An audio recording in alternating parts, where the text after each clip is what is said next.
Hi guys, welcome back to my channel.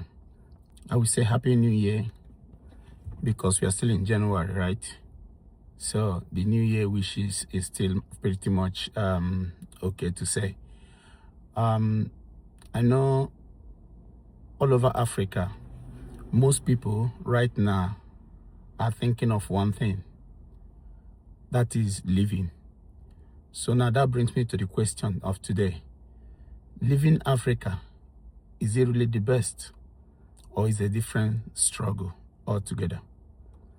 I know at this point in time, a lot of people have already prepared their luggages, their bags, ready to go. Why so many of us are looking for contacts where to get visa already?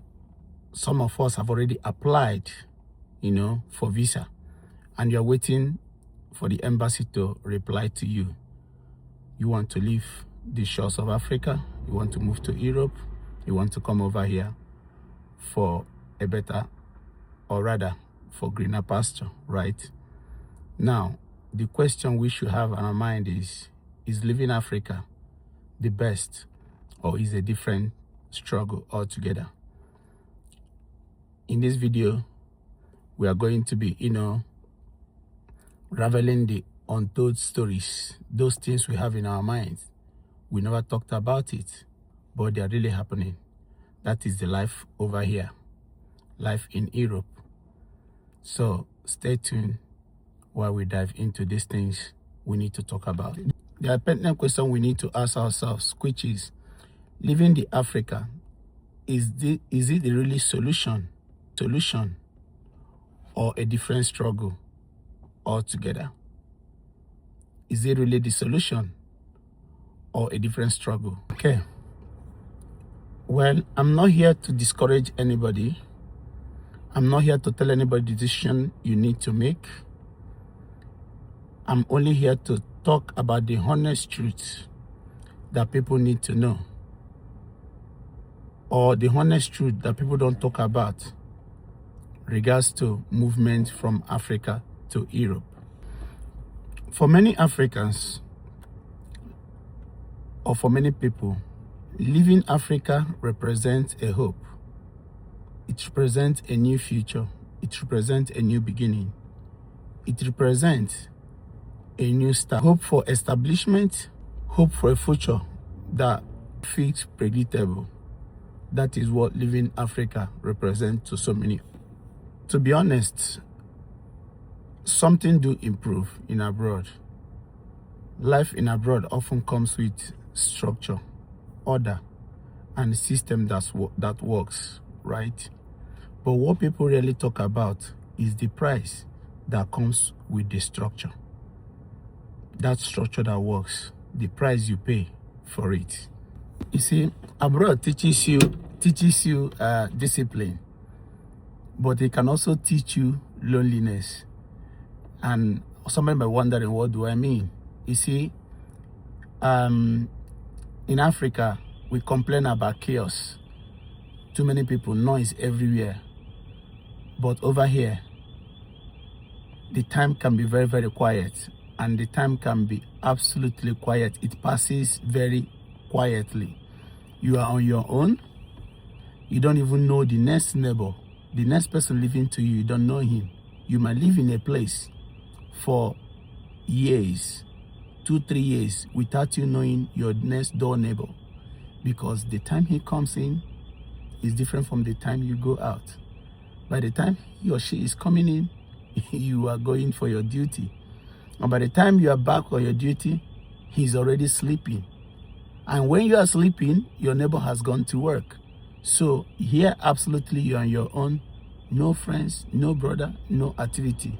It is you and your work, you and your family, if you have any. If you're a single guy, it is all about you, nobody else.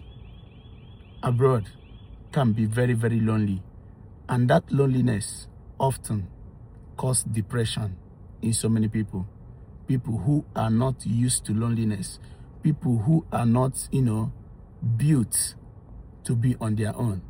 Some of us are structured to, have people around us, family, friends, but in abroad, no family, friends, no activities. Once in a while, maybe your community, if you're from Africa, if you're from Nigeria, some other part of the country, you might have your town union meeting, you might have a often marriage ceremony.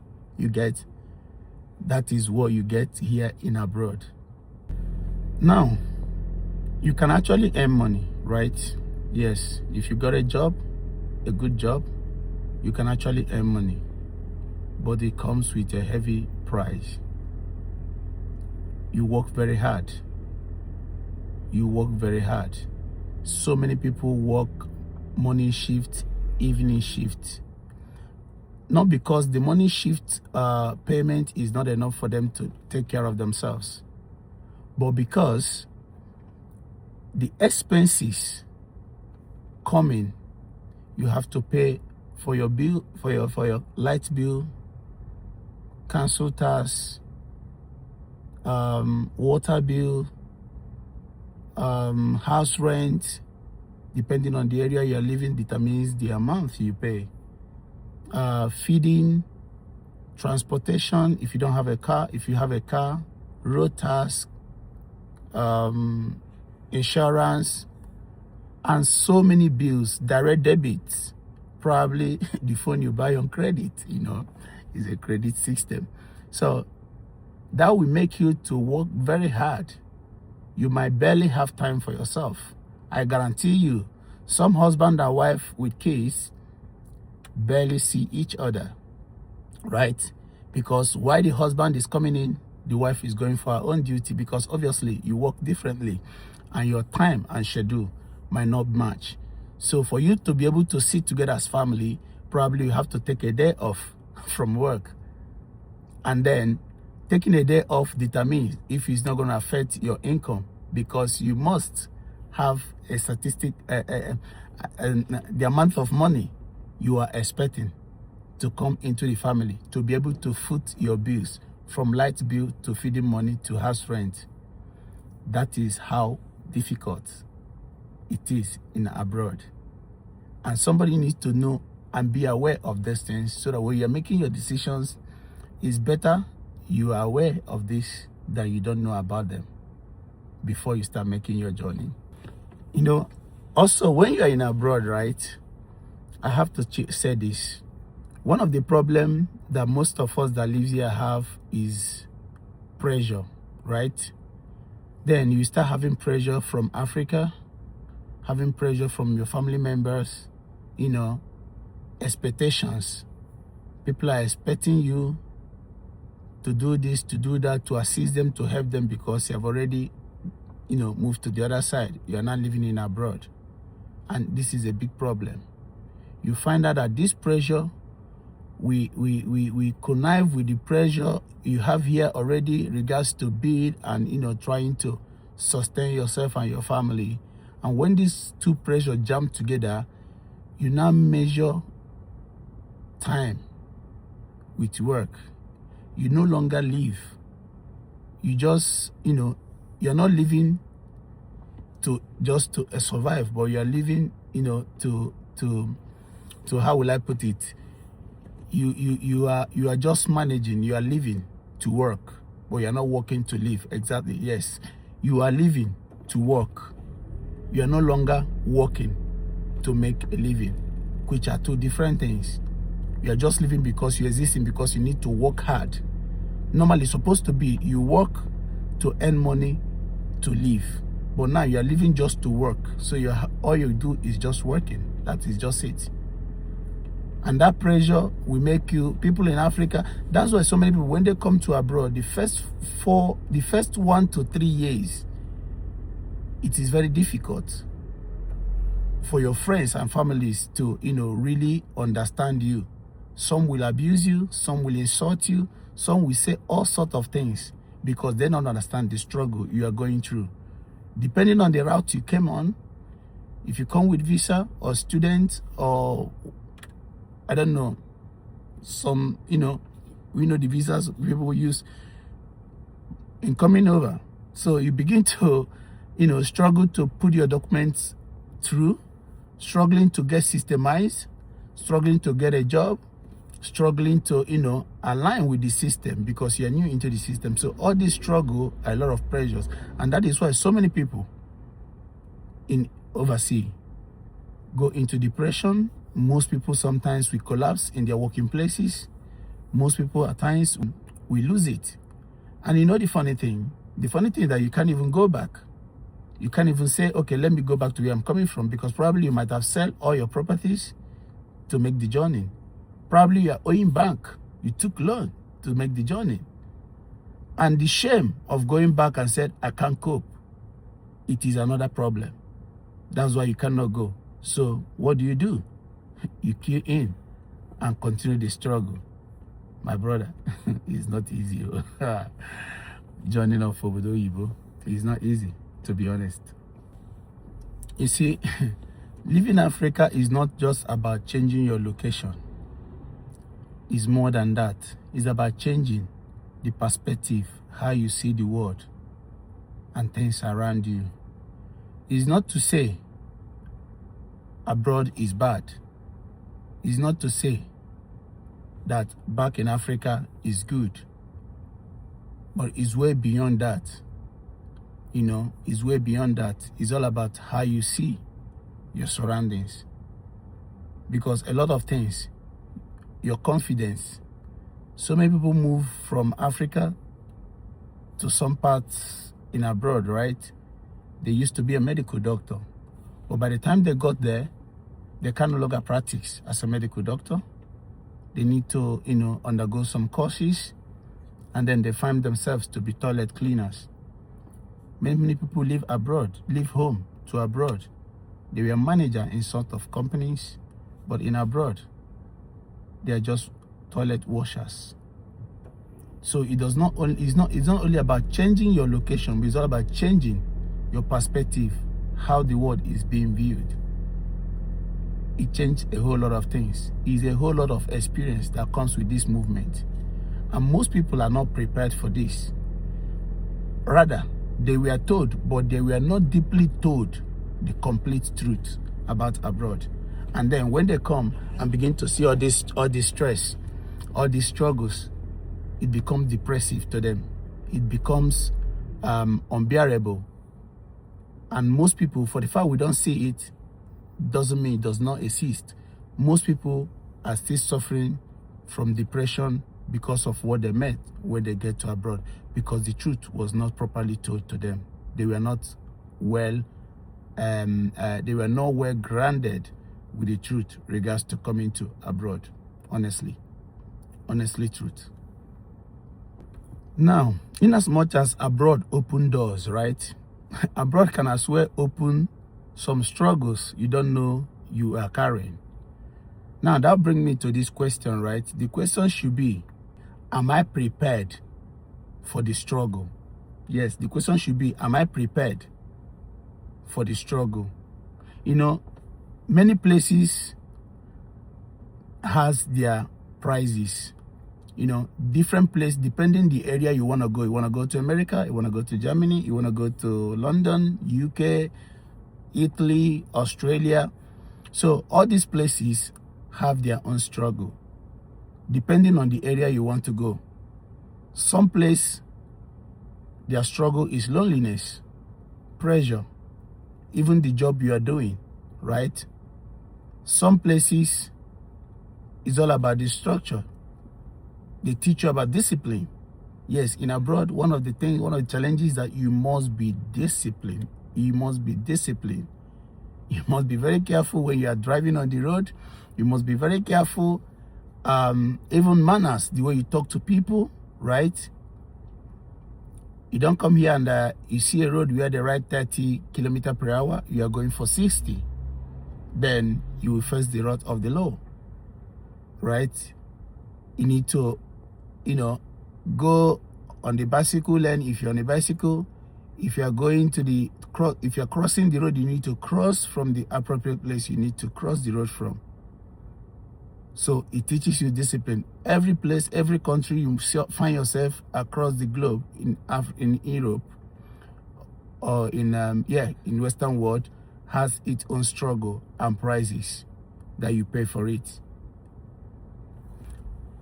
So this video is not all about, condemning people to make the journey. I'm not here to advise anybody, but it's all about understanding what it takes and the price thereafter. If you want to live, if you want to move, we have talked about it opens doors, for new adventure, better greener pasture, and so forth and so on. But it also opens door for a different struggle altogether. Pressure, loneliness, and unnecessary expectations from family members and friends, right? But now, the wisdom therein is not about romanticizing the both sides, not romanticizing one side, right? It's all about understanding the both sides to make the right decision. Because if you fail to make the right decision, life will make that decision for you. Or situation or circumstances you find yourself will make that decision for you. So if you're making a decision to leave the shores of Africa over to this side, good luck. You're most welcome.